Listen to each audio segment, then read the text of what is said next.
पैर भी एक होने चाहिए, ठीक है।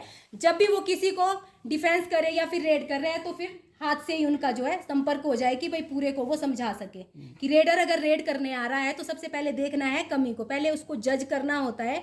उसको करने दो, 1-2 सेकंड उसको करने दो रेड की, भाई पहले उसको देखो कि ये रेड कैसे कर रहा है ना। जैसे ही आपने जज कर दिया तो उस हिसाब से आप अपना कवर कर सकते हो और डिफेंस उसको कर सकते हो, है ना।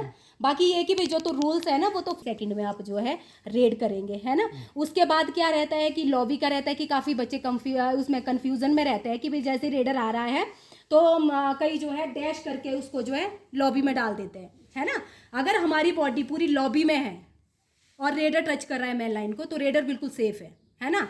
पुश करके अगर बाहर को जा रहा है, पूरी बॉडी बाहर है, तो वो रेडर आउट है ना।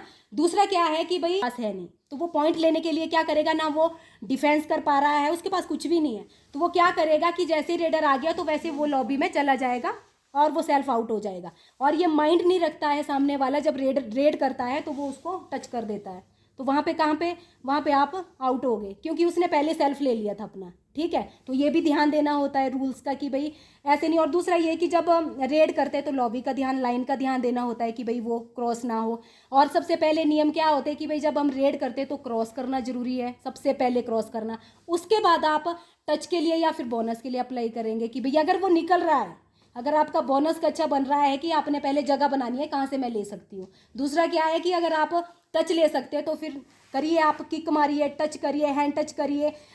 सेंटर रेड होती है ना। और साइड रेड होती है, बहुत सारी रेडें होती है बेटा। मौका मिलेगा तो मैं फिर ज़रूर बताऊंगी आपको कि क्या क्या होता है इसमें, क्योंकि बहुत सारी चीज़ें होती हैं ना कि भाई जब खेलता है बच्चा तो बहुत सारी चीज़ें सीखने को मिलती है उस टाइम।